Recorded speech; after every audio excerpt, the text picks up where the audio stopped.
Gusto mo bang hindi mapakali ang iyong karelasyon sa kakaisip sa iyo at hanapin ka nito? Kung yes, please continue watching. Hello mga guys, kumusta kayo? Panibagong araw, panibagong video na naman tayo. And sa araw na ito ay isa na namang video ang ating ituturo sa inyo na simpleng gabay o simpleng pamamaraan na makakatulong sa atin. At bago ang lahat, gusto ko lang mag-disclaimer sa mga taong hindi naniniwala at hindi gusto ang mga kagaya nitong video. Please skip this video and maghanap kayo ng videos na gustong-gusto nyo dahil ang video na ito ay para lamang ito sa mga taong naniniwala and gusto mag-try. And ngayon, bago ko umpisahan ang lahat, gusto ko munang i-shoutout ang mga nagpapa-shoutout sila ni Sis Lai Sorhe from Riyadh, Sis Rowena Sagittarius from Riyadh, Sis Annabel Balmoria, Sis MJ Soberano from Kuwait, and Sis Rosalie Fernandez from Mandaluyong, and last Sis Maricel Amar. And ngayon, kung kayo ay gusto nyo rin magpa-shoutout, huwag kayong mahiya na mag-comment sa baba para magpa-shoutout o i-shoutout kayo sa next video. And ako'y manglalambing sa inyo, pwedeng i-help nyo ako sa pag-subscribe ng ating isang kapamilya na si Boss Richard na Boss Richard channel. And ayun, i-drop ko na lang dito para makita ninyo ang channel ni Boss Richard. And ngayon, ang isi-share ko na naman sa inyo kung paano na hindi mapakali ang iyong karelasyon sa kakaisip sa iyo at lagi ka itong hanapin. Napakasimple lang ang ating paraan para magawa natin ito. Kung kayo ay may problema sa pag-ibig, may problema sa iyong karelasyon, pwede natin itong gawin sa kanila. Kahit okay naman kayo, ay gawin pa rin natin ito para hindi natin maranasan ang ibang magkarelasyon na nagkakahiwalay o nagkakalabuan muna sa kapag gumawa ng mga ritual. Habang maayos pa ang ating relasyon ay agapan na natin para hindi natin maranasan ang mga naranasan ng iba na humantong na sa mga depression dahil nga sa problema sa kanilang mga partner.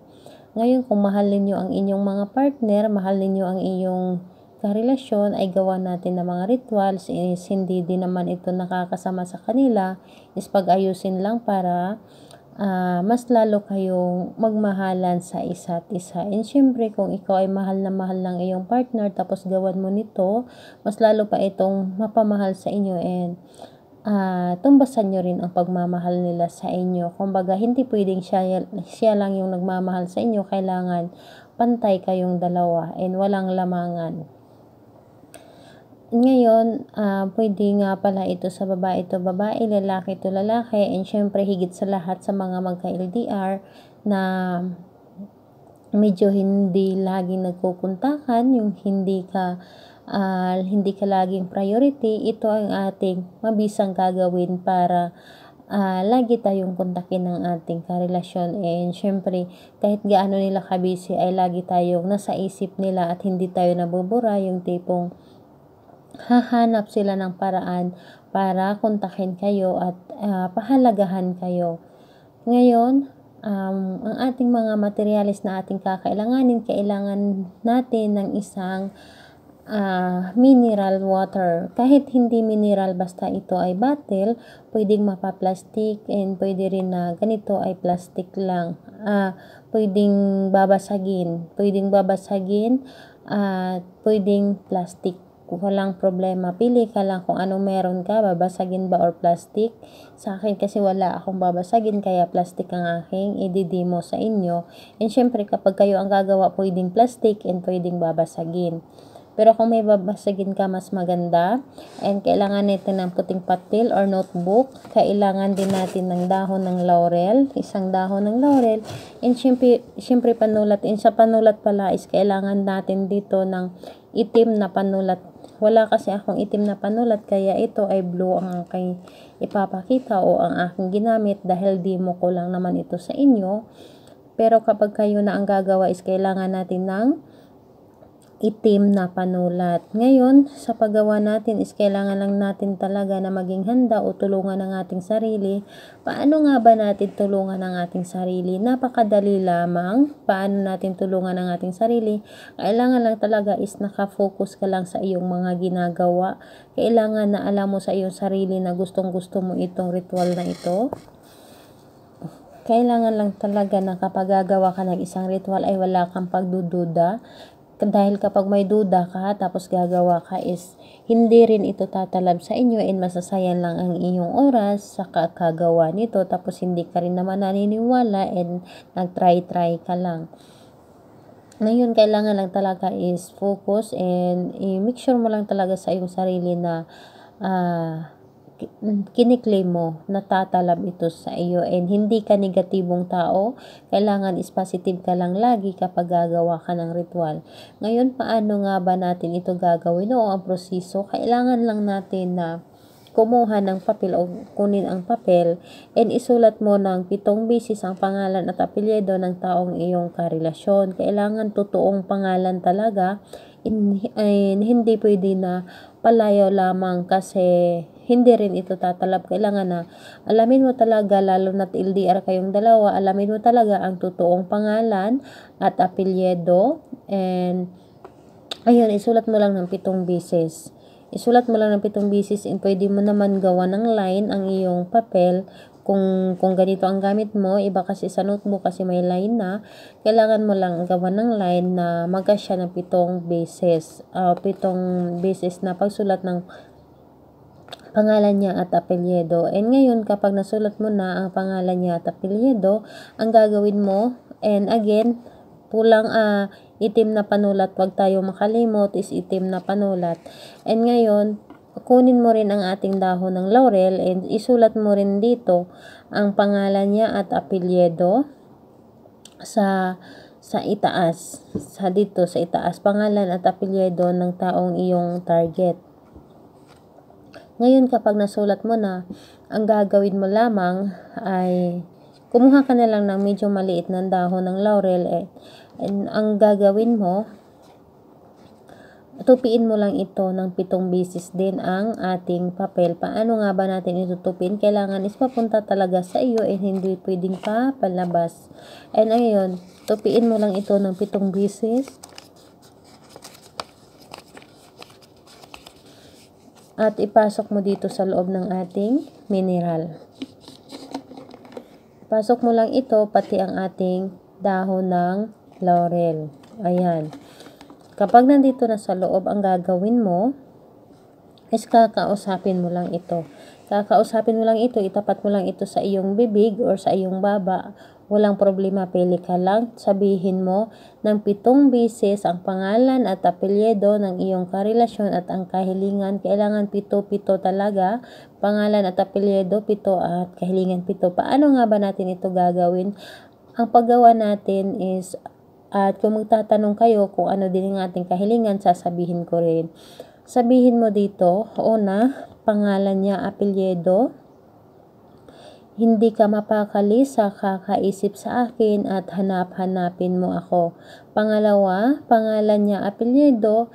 Hindi ka mapakali sa kakaisip sa akin at hanap-hanapin mo ako. Pangatlo, hindi ka mapakali. Pangalan niya, apelyido. Hindi ka mapakali sa kakaisip sa akin at hanap-hanapin mo ako.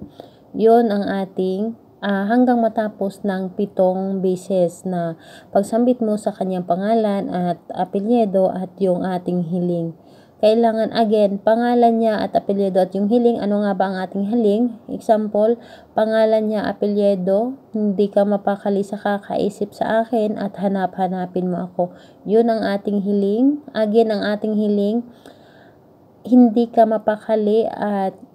mapakali sa kakaisip sa akin at hanap-hanapin mo ako. Yun ang ating hiling. And ulit-ulitin mo yan ng 7 beses hanggang matapos. And pagkatapos ay takpan mo lamang ang ating plastic bottle. Takpan mo lang, and saan nga ba natin ito ilalagay? Ilagay natin ito sa ilalim ng ating kama, kung meron tayong kama, and wag mo talaga itong gagalawin doon at wag mong titingnan.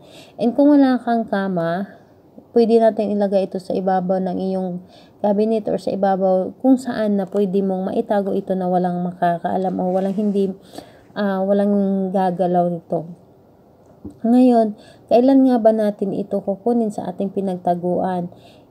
Kunin natin ito sa loob ng 7 beses. Halimbawa gagawin natin ito ng Friday. Is matatapos din ito Friday.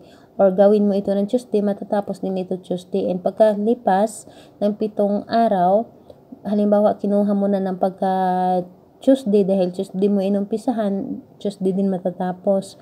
Kunin mo ito, yung nasa loob, pwede mo namang basagin or hiwain itong ating bottle. Ang gagawin mo, ang dahon ng laurel at ang papel, sunugin mo lang, at bago mo ito sunugin is magwi-whisk ka pa rin. Kung ano man yung wishes natin dito at mga kahilingin dito, ay yun pa din sa iyong pagsunog. Yun lang ang iyong gagawin. And ayun, sunugin mo lang at isaboy mo lang sa hangin ang abo nito. And ayun, kung magtatanong ka kailan natin ito gagawin natin ito na Tuesday or Friday, pili ka lang, or pwede mamayang gabi, full moon, pwede natin itong gagawin. Mas maganda full moon, and kailangan nakaharap ka sa buwan. Kailangan lang talaga is nakaharap ka sa buwan habang ginagawa mo ito, and humiling ka sa buwan. Dahil ang buwan is napaka mapangyarihan, and huwag tayong makalimot, gagawa tayo ng pampaswerte mamayang gabi, dahil full moon, mas maganda manghingi tayo ng blessing sa buwan. And ayun, sana ay makatulong ito sa inyo, and Happy New Year! Advance Happy New Year sa inyong lahat, and bukas ay mag-ano na tayo sa ating bagong taon. And ayun, sana makatulong ito sa inyo, and mag-iingat po kayong lahat, and bye bye everyone. God bless us all, and don't forget to subscribe to my channel.